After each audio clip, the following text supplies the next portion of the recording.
తెలంగాణలో బీజేపీ కాంగ్రెస్ తో సమానంగా 8 ఎంపీ స్థానాలు దక్కించుకుంది. 8 మంది ఎమ్మెల్యేలు మాత్రమే ఉన్న కాషాయ పార్టీ 8 ఎంపీ స్థానాలు గెలుచుకున్నా విజయం సాధించిన వారిలో ఆ సంతోషం కనిపించడం లేదు. రాష్ట్రానికి 2 కేంద్ర మంత్రి పదవులు దక్కాయన్న సంతృప్తి కూడా వ్యక్తమవడం లేదు.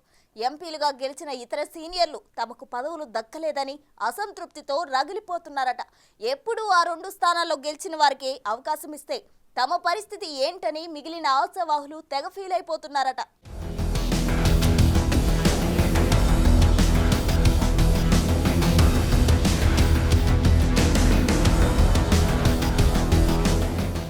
లోక్సభ ఎన్నికల్లో డబుల్ డిజిట్ సీట్లు కొడతామని తెలంగాణ బీజేపీ నేతలు ధీమా వ్యక్తం చేశారు. అయితే 8 సీట్లలో సింగిల్ డిజిట్కే పరిమితమైంది. గెలిచింది 8 మంది ఎంపీలే అయినా రాష్ట్రానికి మోదీ 2 మంత్రి పదవులు కూడా ఇచ్చారు. అయినా బీజేపీలో మిశ్రమ స్పందన కనిపిస్తోంది. 2 మంత్రి పదవులు దక్కాయన్న సంతోషం కన్నా తమకు మంత్రి పదవి దక్కలేదన్న అసహనమే కొందరు సీనియర్లలో వ్యక్తమవుతోంది.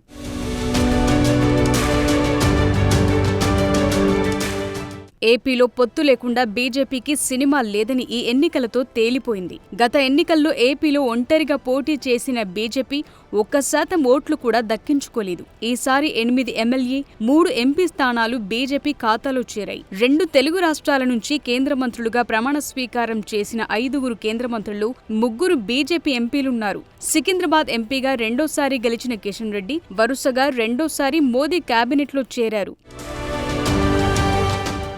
కరీంనగర్ నుంచి రెండోసారి ఎంపీగా గెలిచిన బండి సంజయ్ కేంద్ర హోంశాఖ సహాయ మంత్రి అయ్యారు. ఇక ఏపీలో ఎన్డీఏ కూటమి తరపున బీజేపీ అభ్యర్థిగా నర్సాపురం నుంచి పోటీ చేసిన భూపతి శ్రీనివాసవర్మ మోదీ కేబినెట్లో చేరిపోయారు. ఈ 3 ఎంపీ స్థానాల్లో గతంలోనూ బీజేపీ తరపున గెలిచిన వారే కేంద్ర మంత్రులుగా కొనసాగారు.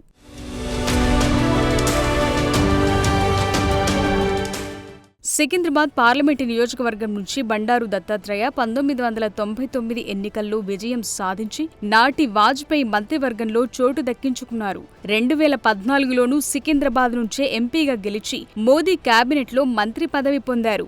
ఈ నియోజకవర్గం నుంచి గెలిచి 2 సార్లు కేంద్ర మంత్రిగా బండారు దత్తాత్రేయ కొనసాగగా అదే సెంటిమెంట్ను రిపీట్ చేస్తూ సికింద్రాబాద్ నుంచే 2019, 2024 ఎన్నికల్లో గెలిచి వరుసగా 2 సార్లు కేంద్ర మంత్రి అయ్యారు కిషన్ రెడ్డి.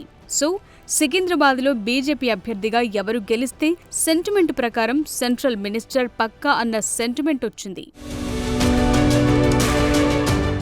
కరీంనగర్ నుంచి 1999లో లోక్సభ ఎన్నికల్లో విద్యాసాగర్ రావు విజయం సాధించి నాటి ఎన్డీఏ కేబినెట్లో బెర్త్ దక్కించుకున్నారు. కేంద్ర హోంశాఖ సహాయ మంత్రిగా సేవలందించారు. ఇప్పుడు అదే కరీంనగర్ నుంచి గెలిచిన బండి సంజయ్ మోదీ సర్కార్లో కేంద్ర హోంశాఖ సహాయ మంత్రిగానే ఎంపికయ్యారు. కరీంనగర్లో సైతం బీజేపీ లీడర్ ఎవరైనా సరే ఎంపీగా విజయం సాధించి కేంద్రంలో అధికారం దక్కితే కేబినెట్లో బెర్త్ ఖాయం అనే టాక్ నడుస్తోంది.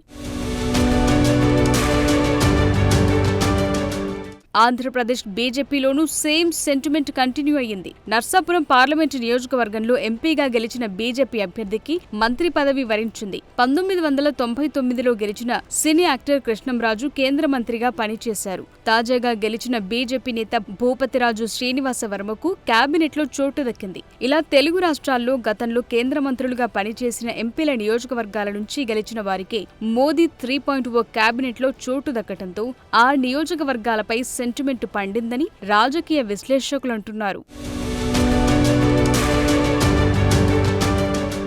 ఆ సెంటిమెంట్ సరే కానీ తెలంగాణలో సర్వం ధారపోసి ఓటమి అంచుల వరకు వెళ్లి గెలిచిన ఎంపీల పరిస్థితేంటి అనేది ఇప్పుడు చర్చనీయాంశంగా మారింది. డీకే అరుణ బీజేపీ జాతీయ ఉపాధ్యక్షురాలిగా కొనసాగుతున్నారు. మహిళా కోటలో మంత్రి పదవి దక్కుతుందని సీనియర్ లీడర్ అయిన ఆమె చాలా ఆశలు పెట్టుకున్నారు. మహబూబ్ నగర్ నియోజకవర్గంలో సర్వశక్తులు ఒడ్డారు. కాంగ్రెస్ తో జరిగిన హోరాహోరీ సమరంలో చివరికి 4.5 వేల ఓట్ల స్వల్ప మెజార్టీతో గట్టెక్కారు. అంత కష్టపడి గెలిచినా మంత్రి పదవి దక్కకపోవడంతో ఆమె తీవ్ర అసంతృప్తితో ఉన్నారట.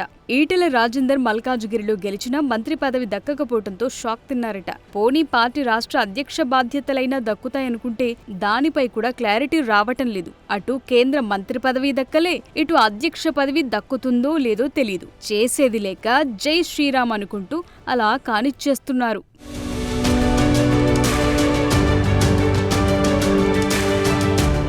ఇక కొండ విశ్వేశ్వర్రెడ్డి పరిస్థితి కూడా అయోమయంగానే మారింది. చేవెళ్లలో గెలిచి మోదీకి గిఫ్ట్ ఇస్తా, రిటర్న్ గిఫ్ట్ తెచ్చుకుంటానన్నారు కొండ. గెలవటానికైతే గెలిచారు కానీ రిటర్న్ గిఫ్ట్ ఏదనేదే అయోమయంగా తయారైంది. నిజామాబాద్ నుంచి రెండోసారి గెలిచిన ధర్మపురి అరవింద్ కూడా మంత్రి పదవిపై చాలా ఆశలు పెట్టుకున్నారు. తనకు మంత్రి పదవి దక్కకపోయినా పర్వాలేదు కానీ బండి సంజయ్ కు మంత్రి పదవి దక్కటమేంటని బీజేపీ అధిష్టాన తీరు అర్థం కాక తెగ ఫీల్ అయిపోతున్నారట. మొత్తం మీద సెంటిమెంట్ కలిసి వచ్చి మంత్రి అయిన వారు హ్యాపీగా కనిపిస్తుంటే మిగిలిన సీనియర్లు మాత్రం బిక్కమొహాలు పెడుతున్నారు.